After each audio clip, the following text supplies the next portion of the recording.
जीवात्मा को निकाल के बाहर, शरीर जमीन पर गिरेगा, इस पर कपड़ा डाल दोगे, गांव के बाहर ले जाकर लकड़ियों पर रख के जला दोगे। ये मकान और जमीन और घर का सामान और आपके दोस्त मित्र बच्चे जिनको तुमने अपना बनाया था कि मेरे काम आएंगे, वो तो सब ये पड़े रहे। आपको ये बातें खूब समझदारी से समझ लेना है।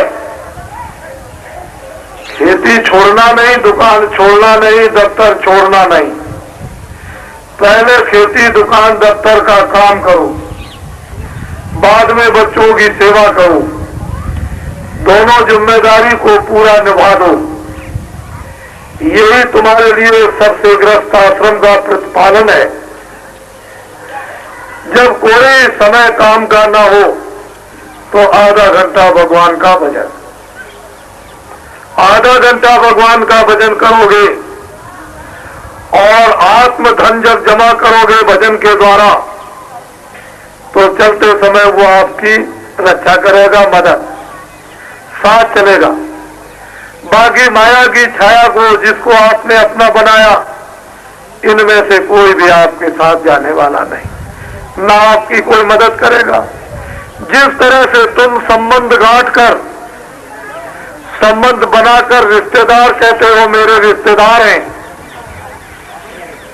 इसी तरह से अगर तुम ये समझकर कोई सबसे बड़ी रिश्तेदारी बना ली जाए, जो इधर भी मेरे काम आए उधर भी काम आए, वो कौन होते हैं? ऋषि मुनि महात्मा साधु संत, जो उस परमात्मा को प्राप्त चिल्लाते और विलाप करते हैं, अरे ये जो देख रहे हो बाहर की आंखों से, इसमें तुम्हारा कुछ भी नहीं है, और तुम्हारे अंदर जो जीवात्मा बैठी है उससे तुम देखते, वो सब कुछ तुम्हारा था, उसको तो देखना तुमने बंद कर दिया, उसको तो तुमने देखा नहीं, और ये देखते हो ये तुम्हारा है नहीं, जो तुम्हारा उसको तुमने जाना नहीं।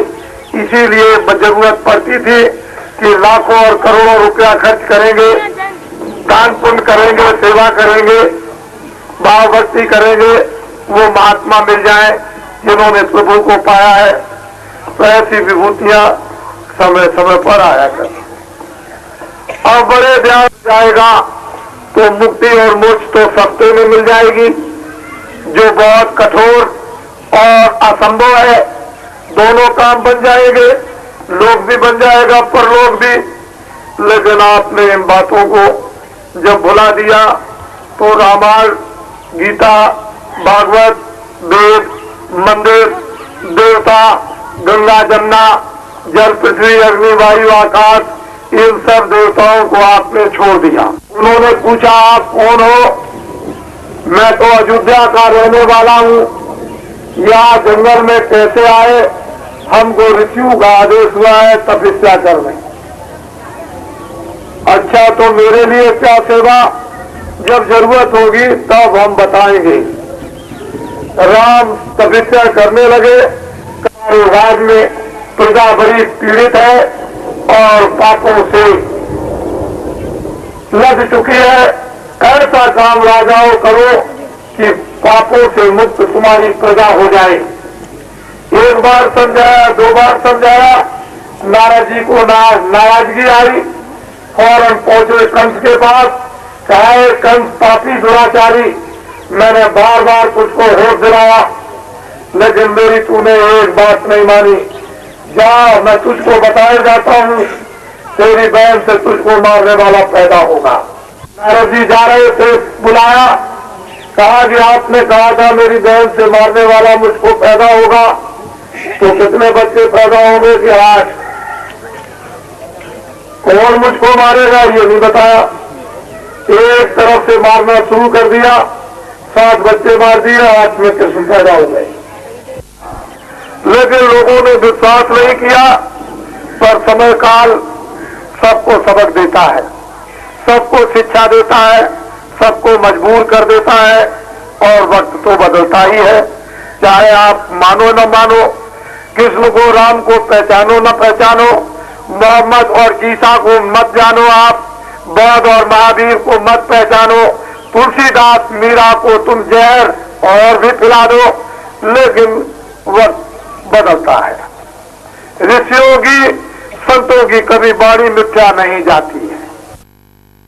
और भरतपुर से जब जयपुर तक आया तो मार्गों में कितनी भारी उपस्थिति सड़कों के किनारे, और 5 सत्संगों में किस तरह की भीड़ उपस्थित हुई।